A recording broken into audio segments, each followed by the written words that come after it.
화엄회상은 산자도 죽은 자도 구분이 없어요. 모든 게 다 생명이고 또 하나 되는 세상이기 때문에 이왕이면은 좀 아름다운 빛으로 만나고 또 궁극적으로는 저희가 부처님 회상에서 영원한 빛으로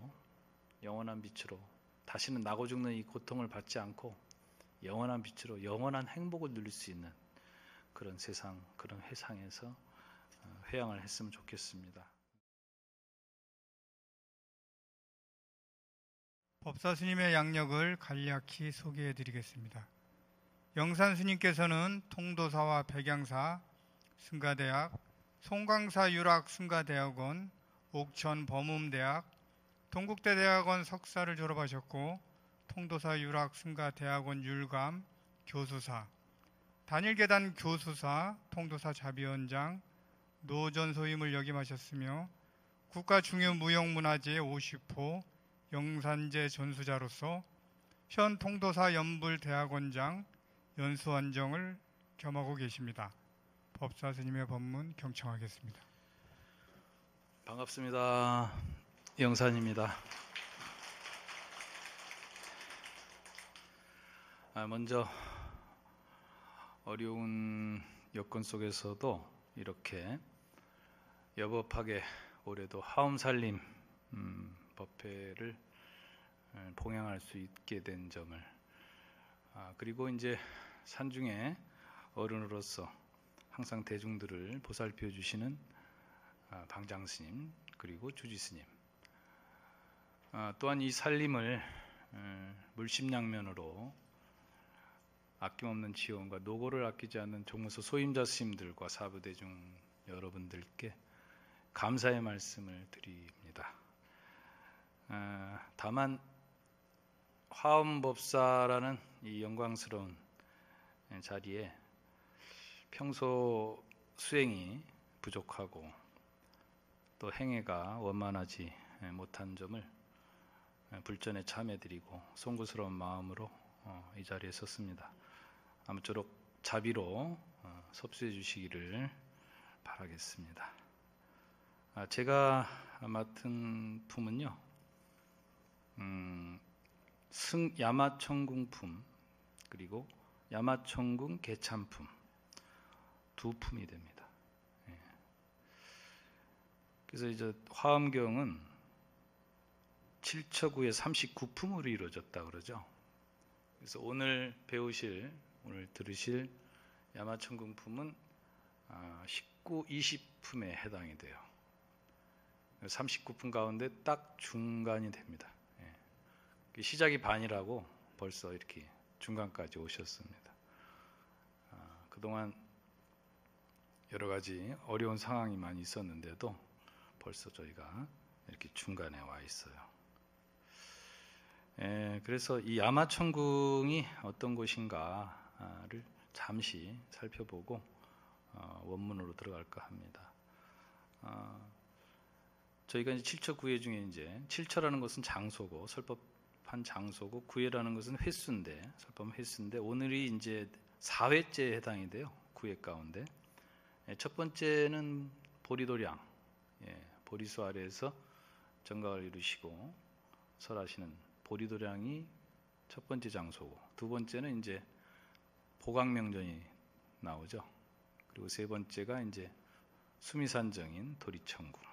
오늘이 이제 네 번째가 해당이 되는데 저희가 그 개차 약창계 보면은 개송 가운데 6664 급여 3 일시일일 역불이라는 대목이 나오죠. 그게 이제 각 품을 설명한 겁니다. 그래서 이제 2대2의 3회에는 6품씩 설을 했고 4회째는 4품을 설하게 된다. 근데 그 4품이 바로 오늘 배울 승 야마천궁품과 그 다음에 야마천궁 개참품 그리고 십행품, 심무진장품 이렇게 4품이 설해져요. 근데 이 야마천이라는 거는 하늘이죠. 하늘인데 욕계천이라 그래요. 욕계천. 그래서 욕계천에는 6개 하늘이 등장을 합니다. 그 6개 하늘 가운데 세 번째에 해당이 되거든요. 그럼 욕계란 무엇인가? 저희 인간 세상도 욕계에 해당이 됩니다. 욕망의 세계예요. 욕망의 세계. 그 욕망이라면은 크게 5가지로 나눌 수 있죠.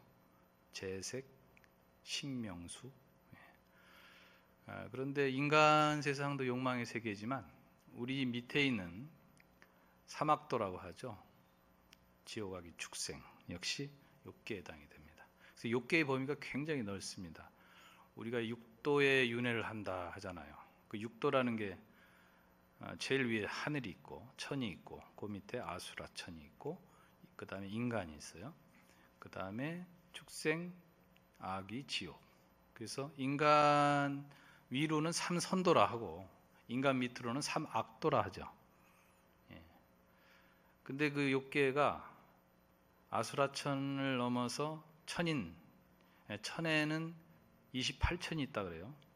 욕계 6천, 색계 18천, 무색계 4천 해가지고 28개 하늘이 있다고 합니다. 실제로 저희 아침에 대종을 울리는데 예불 시간에 28번을 치죠. 그 28천을 의미한다 그래요. 그 하늘 세계가 열린다는 의미에서 그렇게 28번 대종을 치는데 그 욕계천이 6개가 있는데 그 중에 3번째가 해당이 되고 그럼 이 욕망이라는 것은 구체적으로 무엇이냐? 그 화엄경에도 무슨 하늘에 대해서 설명이 나옵니다만 좀 더 자세한 내용은 구사론에 아비달마 구사론에 보면 자세한 내용이 나옵니다. 예를 들면은 야마천의 하루는 우리 인간세의 200년에 해당이 된답니다. 거기 하룻날 하룻밤이 우리 인간세 200년에 해당이 되고 야마천인들은 수명이 200세라 그래요. 그러면 그걸 이제 우리 인간의 수명으로 환산을 해보면 자그마치 14억 400만 년이 됩니다. 굉장하죠. 그런데 그 위로 올라가면 자 6천을 보면은 맨 밑에 사왕천이 등장합니다. 사왕천은 여러분 일주문을 통과하면은 사천왕문 나오죠? 그 4대 천왕이 등장을 합니다. 4대 천왕이 머무는 곳이에요. 거기는 하루가 인간의 50년에 해당이 되고 수명이 이제 50세에 해당이 된다. 그리고 그 위에가 사왕천 위에가 바로 도리천입니다. 여러분 도리천주는 잘 아시는 제석천왕이 돼요. 제석천왕하면 우리가 떠오르는 게 인드라망이죠. 인드라망. 그 제석천이 이제 중앙이 이제 도리천궁이 되는데 도리천엔 또 33천이 있다 그래요. 그래서 사천하 동서남북으로 8개 하늘이 있고 해서 48이 32에서 33천이 등장하는데 거기는 이제 하루가 인간의 100년이 되고 수명이 100세가 된다.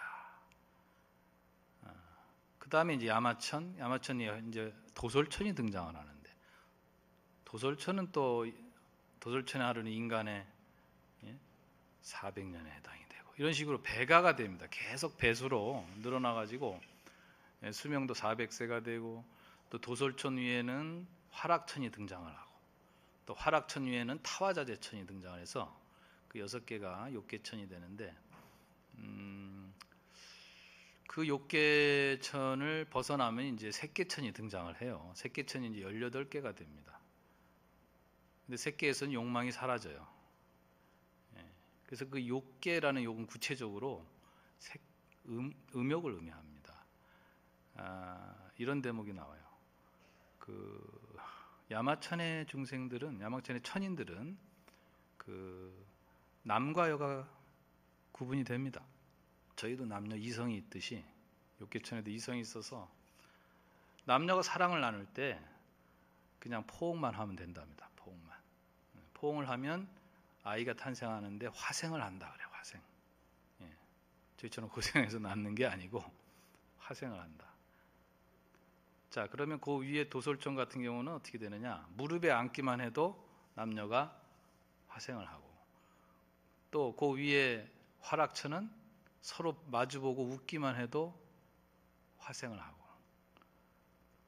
것도 타화자재천은 그냥 서로 바라만 보아도 화생을 한다. 이런 그 표현이 나옵니다. 그런데 이제 색계에 가면은 욕망이 사라지니까 이성이 없어요. 남녀 구분이 없어요.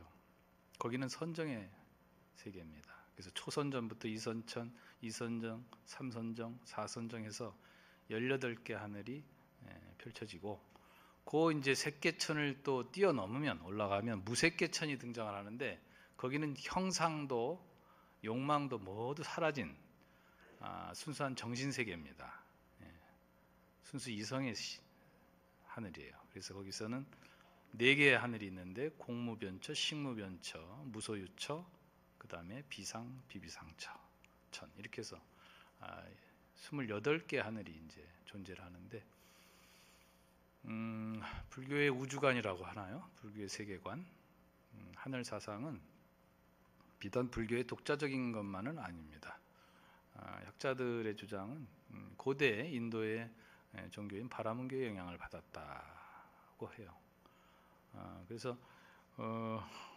또 오늘 배우는 이 야마천은 특히나 또 흥미로운 게 야마천이 누구냐 볼 것 같으면 야마천의 다른 이름은 연마천이 되거든요. 연마천. 수야마천이라 하기도 하고 연마천이라고 하는데 연마가 연마왕, 염라대왕 다들 아시죠? 염라대왕을 또 의미해요. 염라대왕은 어디 가면 만날 수 있습니까? 우리가 응? 금생에 만나면 안 되는 왕이죠. 명부를 주관하는 저승세계를 주관하는 왕이죠. 그래서 저승세계 왕이 몇 분이 계세요? 이제 곧 만날 겁니다. 우리 잘 알아두셔야 돼요. 명부에 시왕이 있어요. 열 왕이 있잖아요. 시왕 가운데 한 분인데 5대 왕이 돼요. 5대 왕이 되는데 사실은 이 명부 시왕 사상도 이 중국에서 도교의 영향으로 불교에 습합되는 그런 종교 일종의 사상입니다. 저희 여기 명부점 가면은 시왕 모셔져 있죠. 지장보살 양옆으로 5분씩 시왕이 모셔져 있는데 원래 명부의 왕은 그 염라왕이에요. 염마왕인데 그 염마왕이 어떻게 보면은 분신으로 확장을 해서 시왕이 생겼다 그래요. 워낙 중생들이 많으니까 심판할 중생들이 많으니까 원래는 염마왕이 주왕이 됩니다. 그 염마왕이 바로 야마천왕이에요. 야마천왕. 그래서 굉장히 흥미로운데 이런 것은 무엇을 의미하냐면 부처님이 깨달음을 얻으시고 정각의 보리도량에서 출발해서 보광명전을 거쳐서 수미정상을 거쳐서 야마천을 거쳐서 도솔천을 거쳐서 타화자재천을 거쳐서 모든 천인들에게까지 거기서 그 가운데 야마천이라는 것은 연마왕이 등장을 하니까 저 지옥을 주관하는 지옥세계까지도 당신의 그 깨달음이 다 두루두루 마치 광명이 변조하듯이 미치고 있다는 것을 의미한다 라고 합니다. 자, 그래서 저희가 원문에 들어가도록 하겠습니다. 승야마천궁품 제19품입니다. 야마천궁품은 그 8단계로 단락을 좀 나눴어요. 첫 번째는 법회가 모든 시방세계 두루 하다는 내용이고요. 두 번째는 보리수 밑을 떠나지 않고 야마천궁으로 향하다. 세 번째는 각각의 100만 가지로 궁전을 장엄하다. 그리고 네 번째는 부처님을 청하여 궁전에 들게 하다. 다섯 번째는 부처님이 궁전에 오르다. 여섯 번째는 야마천왕이 개송으로 부처님을 찬탄하다. 그리고 일곱 번째는 시방세계 야마천왕들도 모두 함께 찬탄하다. 그리고 여덟 번째 마지막엔 세존이 궁전에 드시니까 궁전이 넓어지더라 하는 내용으로 구성되어 있습니다.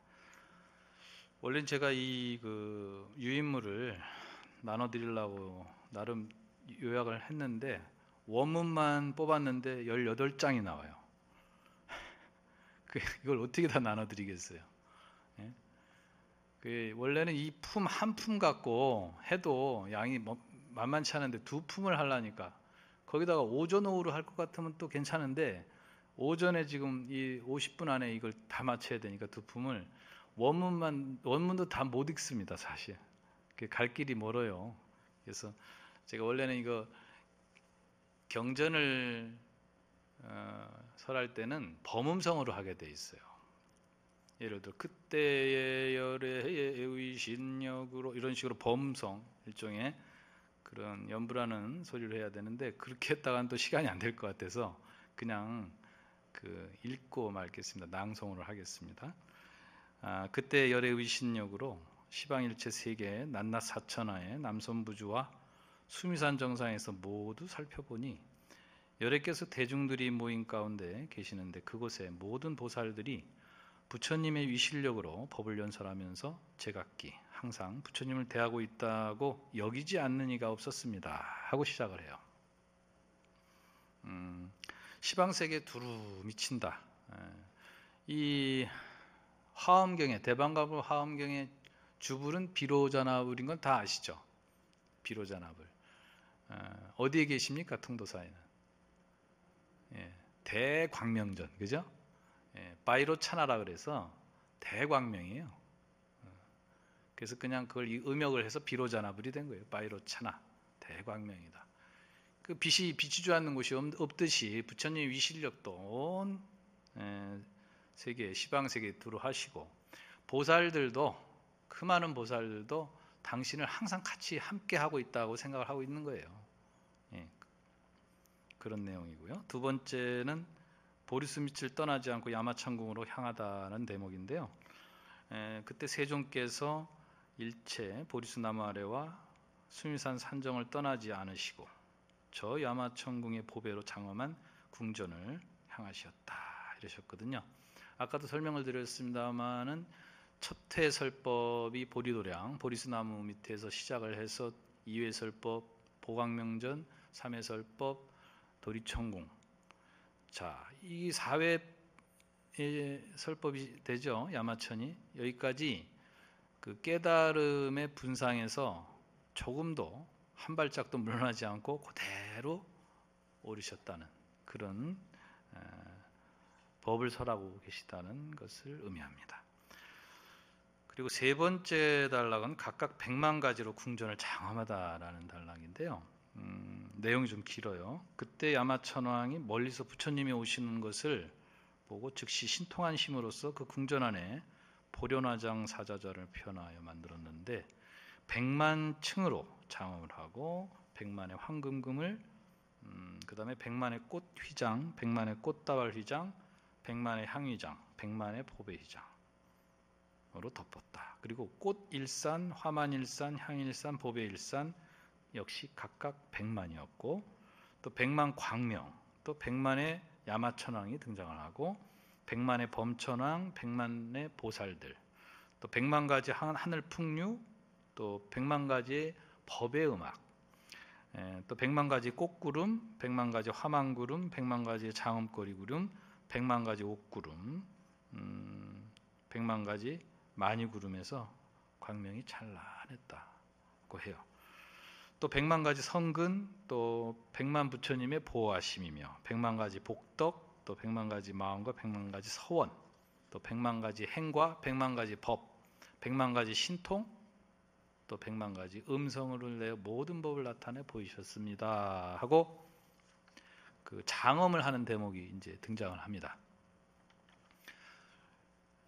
이 장엄이라 하면은 제가 이제 의식을 전공하다 보니까 큰 죄가 있을 경우, 예를 들어 영산죄나 뭐 수륙죄, 예수죄 이런 큰 죄를 지낼 경우에 이 과거에는 뭐 며칠씩 하기도 했다는데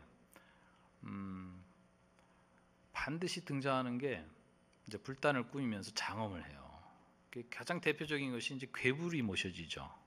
괴불이 최하 10m, 큰 건 뭐 15m도 있고, 그 엄청난 괴불을 모셔놓고 그 양쪽에다가 보상계를 걸기도 하고 허계를 걸기도 하고 또 금은전을 달아서 매달기도 하고 각종 번을 또 장식해서 달고 다란이를 붙여놓고 저기 저 영단에 보이시죠? 저 지화 꽃으로 장엄을 하는데 지화예요. 지화. 종이로.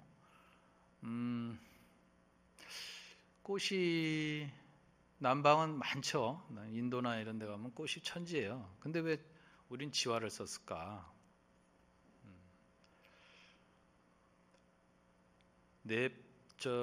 대표적으로 지금 행복한 나라 하면은 어디가 생각이 납니까? 지구상에서 부탄이 있죠. 부탄. 부탄이 행복 지수가 가장 높은 나라 중에 하나예요. 부탄에 가면은 그 관공서나 호텔 이런 데 가면은 장식을 하는데 꽃을 장식을 하는데 생화를 안 쓴대요. 지화로 장엄하고 뭐 천으로 장엄한다. 그래요. 그건 이제 왜 그러느냐? 꽃도 생명이다 이런 거죠. 꽃도 생명이다. 그래서 그걸 다 생화를 꺾어다 쓰질 않는답니다. 지금도. 저희도 과거에는 다 저런 이제 장엄을 했어요.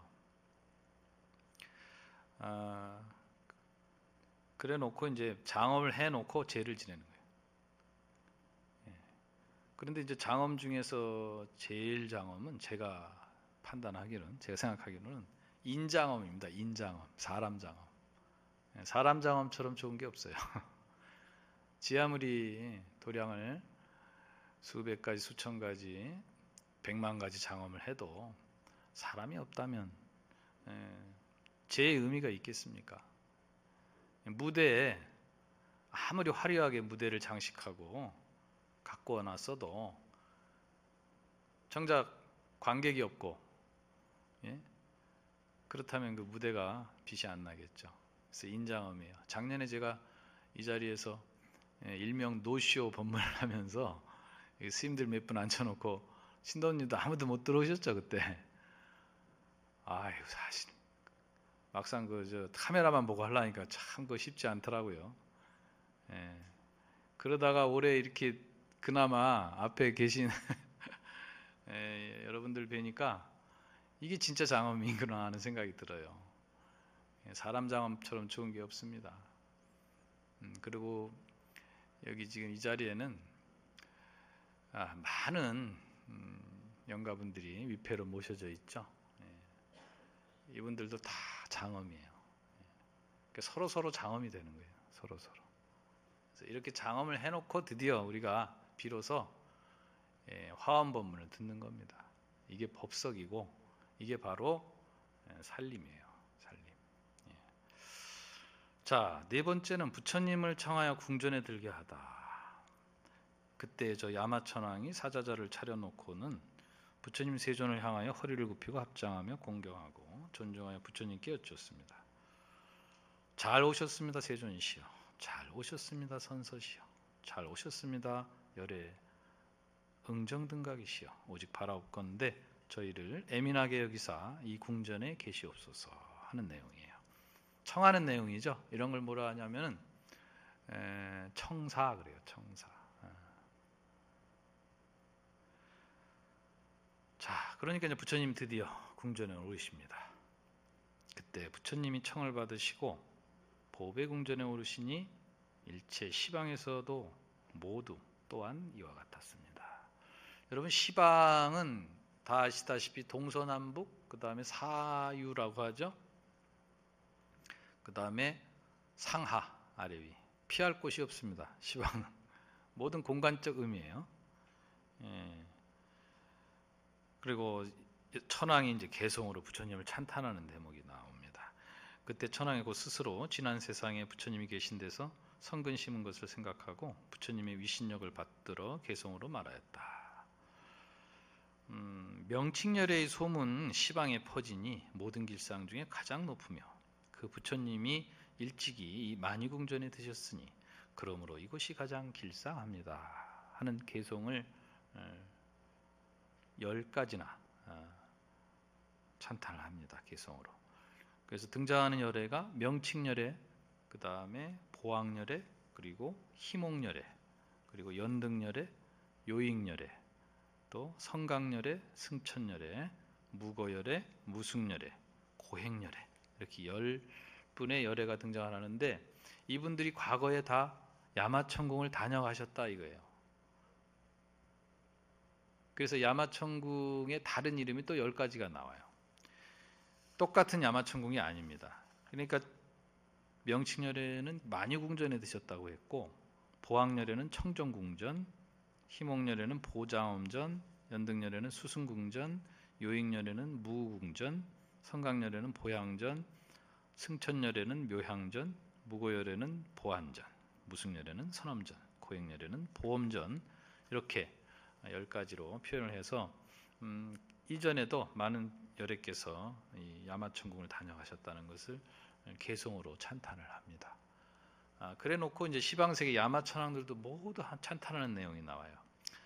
자, 보면은 이 세계 중에 야마천왕이 부처님의 위실력을 받들어 옛날에 모든 부처님의 공덕을 생각하고 찬탄하는 것처럼 시방세계 야마천왕들도 또한 모두 그와 같이 부처님의 공덕을 찬탄하였습니다. 했어요. 그러니까 시방세계라는 거예요. 이게 뭐냐면 모든 공간에 세계가 하나만 있는 게 아니에요. 사실 불교에서의 세계는 일반적인 세계와 다릅니다. 저희가 세계라 하면 기껏해야 지구겠죠. 뭐 세계 평화를 얘기하고 세계 축전, 세계 제일 할 때 그 지구예요. 좀 더 나아가면은 뭐 우주도 됩니다. 예를 들어 태양계 이러잖아요. 은하계 이렇게 얘기를 하죠. 근데 불교에서는 세계라 하면 3세와 3계를 의미해요. 3세는 과거, 현재, 미래입니다. 3세, 시방 3세 이러잖아요. 시방 3세. 그리고 시방도 동서남북 사유와 상하만 있는 게 아니라 거기에 3세, 과거, 현재, 미래까지 포함을 시켜버려요. 그러니까 시간과 공간의 개념을 다 함축해서 쓰는 게 바로 3세. 그 다음에 3계거든요. 그 계도 보면은 아까도 말씀드렸듯이 욕계가 있고 색계가 있고 무색계가 있다 이거죠. 어디도 피할 곳이 없어요. 이런 세계가 무수히 많다. 근데 이것도 과학적으로 또 증명이 되고 있잖아요. 이게 또 재미난 게.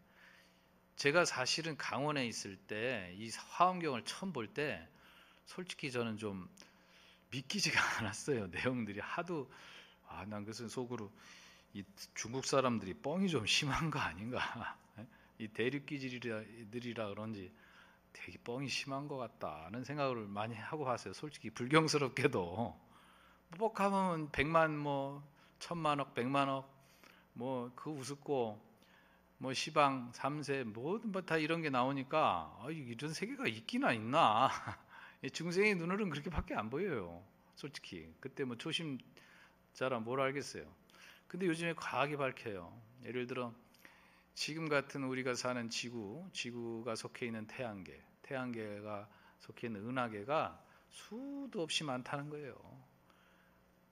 지금까지 다 못 밝혀냅니다. 앞으로도 못 밝혀낼걸요? 이 우주가 팽창 일로에 있다요. 지금도 가장 무서운 속도로 팽창하고 있다는데 과학자들이 그거를 밝히고 있어요. 그래서 이러한 은하계가 수도 없이 있다. 그러니까 시방세계, 뭐 3세, 과거, 현재, 미래, 욕계, 색계, 무색계 이런 게 거짓말이 아니에요. 그런 세계가 펼쳐지고 있어요. 참 대단한 겁니다. 그래서 뭐 불교는 과학이다, 막 이런 그 표현들 많이 하고, 또 과학자들이 물리학자들이 또 뭐 거기에 대한 책도 많이 내고 있어요. 어떻게 2000년여 전에 이런 것을 알았을까? 참 대단하다는 생각을 많이 합니다. 그래서 이제 세존이 궁전에 드시니 이제 궁전이 넓어지게 되죠. 넓어질 만도 한 게 많은 장엄물과 또 보살들, 또 야마천 왕들이 등장을 하니 당연히 넓어지겠죠. 그래서 그때 세존께서 만예법의 장엄전에 드시어 보련화장 사자의 결바부절하고 앉으시니 그 정각이 호련히 넓어져서 하늘 대중들이 머무는 처소와 같았으며 시방세계들도 모두 그와 같았습니다 하고 이제 승야마천궁이 여기서 맞춰지게 됩니다. 자, 다음은 이제 야마천궁 개찬품이에요. 야마천궁 개찬품은 야마천왕이 그 천궁에 궁중에 그 10대 보살이 등장을 해요. 10대 보살이 등장을 해서 각각의 보살들이 개송으로서 찬탄하는 내용인데 주로 오원절구로 되어 있어요. 오원절구로 되어 있고 10대 보살이 10명의 보살이 또 공덕림 보살을 빼놓고는 다 10가지 개성으로서 찬탄을 하는 내용입니다. 공덕림 보살, 제일 먼저 등장하는 공덕림 보살이 주보살인데, 이 공덕림 보살은 12가지 개성으로 찬탄을 해요. 그래서 총 다 합하면 개성 숫자만 102개. 그래서 이 개성을 다 여러분께 소개해 드리려면 시간이 될까요? 안 될까요? 안 되겠죠? 자, 원문을 한번 보겠습니다. 그때 부처님이 실력으로 시방에 각처에 있는 한 대보살이 저마다 각각 불찰미진수의 보살들을 거느리고 10만 불찰미진수 국토 밖에 모든 세계로부터 와서 모였으니 그들의 이름은 공덕림보살, 해림보살, 승림보살, 무예림보살, 참계림보살, 정진림보살, 영림보살, 행림보살, 강림보살, 지림보살이요 이랬어요. 10분의 보살이 등장을 합니다. 이 가운데 여기 그 법명 갖고 계신 분 중에 똑같은 법명을 가지고 계신 분도 있을까 모르겠는데, 여러분 그 불명들 다 있으시죠? 불명들이 다 어디서 나왔느냐 그런 질문들을 저는 종종 받는데 여기서 나옵니다. 이 화엄경에서. 화엄경에 무수한 보살들의 이름이 등장을 해요. 그리고 저기 법화경, 법화경, 아미타경, 뭐 이런 무량수 이런 데 보면은 많은 보살들이 등장하죠. 그런 보살들의 명이 여러분 불명으로. 그러니까 이게 그걸 알면은 보통 이름이 아닙니다. 그 이름값을 하셔야 돼요. 그 보살명이니까. 그래서 이 보살들이 그러면 떠나온 국토는 어딘가 여기에 또 선에서 나와요. 그리고 이 하나같이 보살님들이 림자, 숲을 림자가 들어가요. 숲을 림자. 숲이라는 것은 그 넓고 많다는 뜻이죠. 숲은. 빽빽하니 숲속은 그렇잖아요.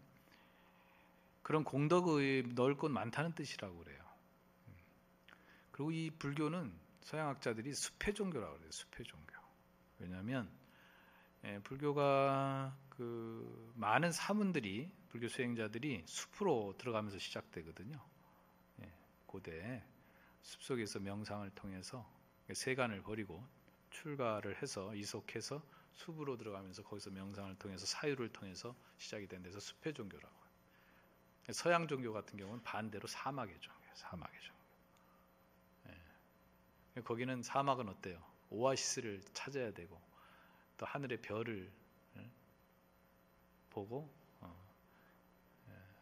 생명을 유지해야 되고 이런 좀 극명한 게 있어요. 일리 있는 얘기인데 역시 이제 보살들이 떠나온 국토는 또 어디냐 하고 또 설명이 됩니다. 자, 이 보살들이 떠나온 국토는 소위 친의 보살, 친의 세계, 그 다음에 당의 세계, 보의 세계, 승의 세계, 등의 세계, 금강의 세계, 안락의 세계, 일의 세계, 정의 세계, 범의 세계이다 그랬어요. 여기는 그 또 돌림이 보살들의 이름에 수풀이 림이 등장을 했는데 여기서는 지혜의 자가 등장을 해요. 그래서 이건 왜 그러냐 보니까 우리가 이제 이 아마천군 개짬품 다음에 이제 십행품을 보게 됩니다. 내일 십행품과 신무진장품을 보게 되는데 십행품이 본론이 돼요. 이 사회설법은 십행품이 세 번째 십행품이 본론이고 승야마천궁품이나 야마천궁 개참품은 서론에 해당이 된다는 거예요. 서론에. 그 본론은 십행품이고 그 다음에 신무진장품 뭐냐? 그 본론을 보완해 주는 품이다. 그렇게 분석이 됩니다. 그렇기 때문에 이 십행품은요, 십신, 십주, 십행 세 번째 단계죠. 이 지혜가 근본이에요. 지혜가 근본이 되는 품이기 때문에 이 보살들이 온 세계가 지혜의 세계다 하는 것을 의미합니다. 그 다음에 이제 이 보살들이 각각 부처님 처소에서 범행을 청정히 닦았는데요. 그 부처님 처소가 어디냐? 여기도 나옵니다. 여기에 대해서 이제 소위 상주안불, 무승안불, 무주안불, 부동안불, 천안불, 해탈안불, 심체안불, 명상안불, 최상안불, 감청안불 이렇게 부처님 처소에서 뭐를 닦았다? 범행을 닦았다. 청정한 수행을 했다는 거죠. 그래서 이것을 배대를 해보면은 공덕림 보살은 친해 세계에서 상주안불 부처님 처소에서 친해 세계로부터 왔는데 상주안불이라는 부처님 세계에서 범행을 닦았다고 이렇게 배대할 수 있어요. 그래서 이 모든 보살들이 부처님 처소에 이르자 부처님 발에 정례하고 떠나온 방향을 따라 각자 만이장 사자자를 화작하여 그 사자자 위에 가부좌를 맺었다. 해서 이제 시작이 됩니다. 이 세계의 야마천상의 보살들이 와서 모인 것처럼 일체 세계에서도 모두 이와 같았으니 그 모든 보살 세계에 계시는 열애의 명호도 모두 같았다.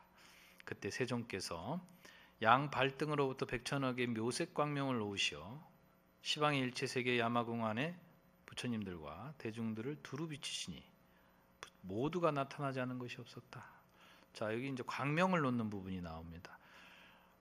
저희가 이제 십신품에 보면은 광명을 놓으시는데 기억이 나시는가 모르겠어요. 그 족륜에서 광명을 내셨다 그래요. 족륜이라는 것은 발바닥이 됩니다. 발바닥. 부처님의 그 족상에 보면은 발바닥에 문양이 하나 있죠. 그게 무슨 문양이죠? 수레바퀴 모양. 법륜. 예, 법륜이라 그래요. 칼라 차크라라고. 거기서 이제 광명을 놓으시고 그 다음에 이제 십신 다음에 십주에 올라가시면 그때는 발가락 사이에서 광명을 놓으시죠. 예, 발가락. 그래서 광명을 놓으시고 그 다음에 이제 여기에 보면은 양족상에서 광명을 놨다 그러시거든. 그 족상이 뭐냐면 발등이 되는 거예요. 좀 위로 올라갑니다. 이제 광명이. 그러면 요 십행 다음에 십회양이 나오죠. 십회양에서는 무릎 광명이 나오시고 이런 식으로 광명이 이렇게 위로 올라가요. 여러분 뭐 너무나 잘 아시겠지만 화엄경의 괴의는 52가지예요. 52가지. 계속 법사 스님들마다 얘기를 하시잖아요. 십신으로 시작해서 십주로 해서 십행으로 해서 십행하로 갔다가 그 다음에 십지로 가서 그 위에 등각묘각 해서 쉬운 2가지다. 계속 강조를 하시죠. 지금 우리가 어디까지 와 있어요? 십행까지 이제 십행 직전에 와 있는 거예요. 그러니까 광명을 먼저 놓으시는 거예요. 발등에. 그러면서 이제 이때 그 공덕림 보살이 부처님 위신력을 받들어서 시방에 두루 살피고 이제 개송으로 찬탄을 하는 그런 본론의 내용이 나옵니다. 이 개송 102가지 개송을 다 설명할 수도 없고 이거 낭송도 안 되고 이거는 시간 관계상 벌써 시간이 이렇게 됐는데 대표적으로 그럼 10대 보살 중에 한 분만 딱 제가 선정을 해서 말씀을 드려야 될 것 같아요. 왜냐하면 많은 좋은 개송이 나오는데 가장 유명한 개송이 강림보살이라는 분이 등장해서 나오는 게 제가 2가지를 소개해 드릴까 합니다.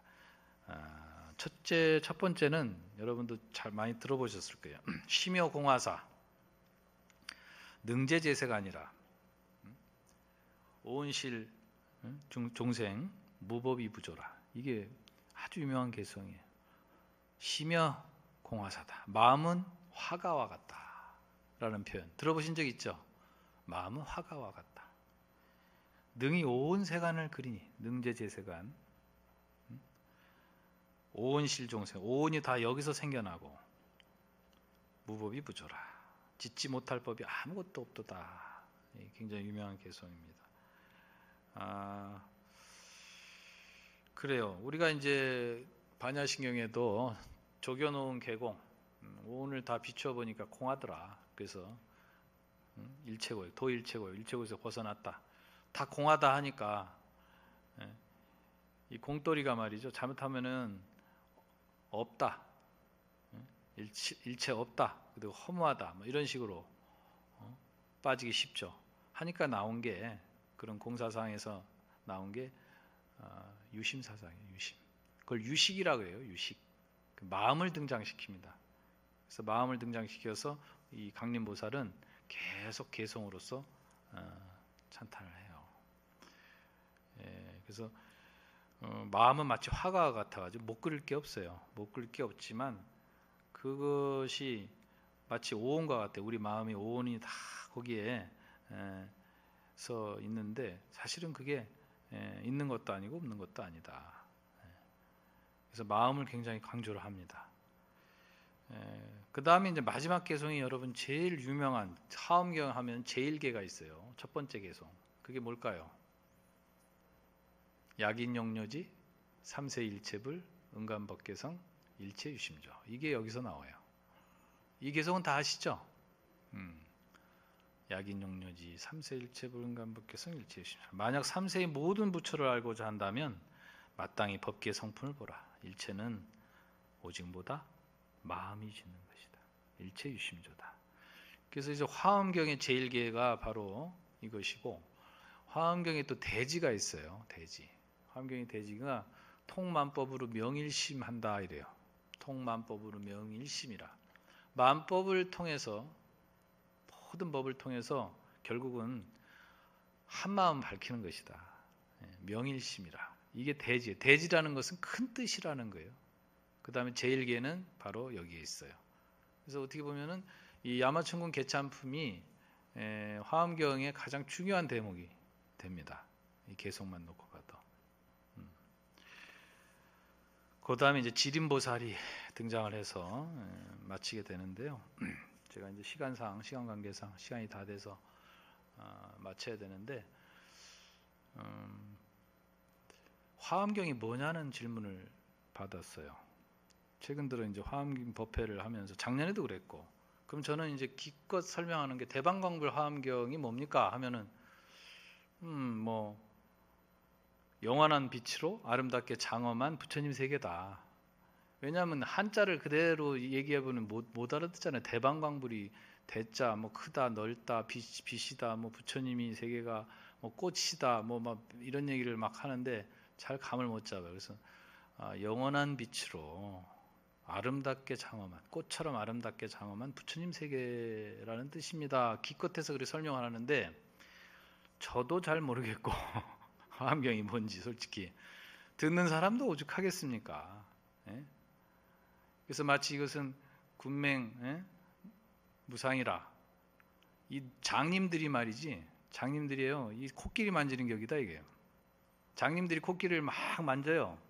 여기가 막 뭐가 까칠까칠하고 뭐 여기 털 같은 게 있다. 막 백날 문지르고 쓰다듬고 뽑고 만지고 해봐야 코끼리의 온전한 모습은 볼 수 없다. 그와 같다. 그 사실은 이제 화엄경은 빛의 경전이다. 바이로차나 자체가 영원한 빛이에요. 그냥 우리가 이렇게 보는 빛이 아니에요. 이것은 영원한 빛이에요. 근데 우리가 이제 그 현대 과학이, 그 현대 물리학이 이 빛으로부터 어떻게 보면 시작됐다 그래요. 고전 물리학은 만유인력 아시죠? 뉴턴의 중력의 법칙에서 시작됐다지만 이 빛을 분석하면서 시작이 됐다는데, 참 공교롭게도요. 우리 물질의 최소 단위를 이제 과학자들이 분석하다 보니까 이제 광전자라는 데 도달을 해요. 빛을 도달하는데 이 빛을 분석해 보니까 처음엔 입자로 봤다는 거예요. 빛을. 광전자 입자로 봤는데 우연한 게 실험을 해 보니까 입자가 아니고 파동이더라 이게. 파동은 뭐냐면 에너지예요. 입자는 일종의 물질이고.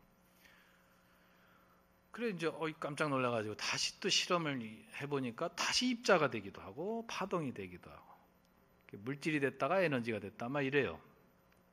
그러니까 결론은 지금까지 현대 물리학의 결론은 가장 똑똑하다는 사람들 아닙니까? 물리학자들, 인지과학자들, 이런 사람들이 결론은 뭐냐면 알 수 없다. 알 수 없다. 저희 뭐 선사 스님들도 그런 얘기를 많이 하잖아요. 단지 모를 뿐.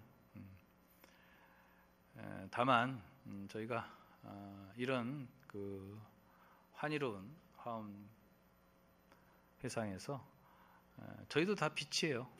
그 물질이 최소 단위가 빛이라니까요.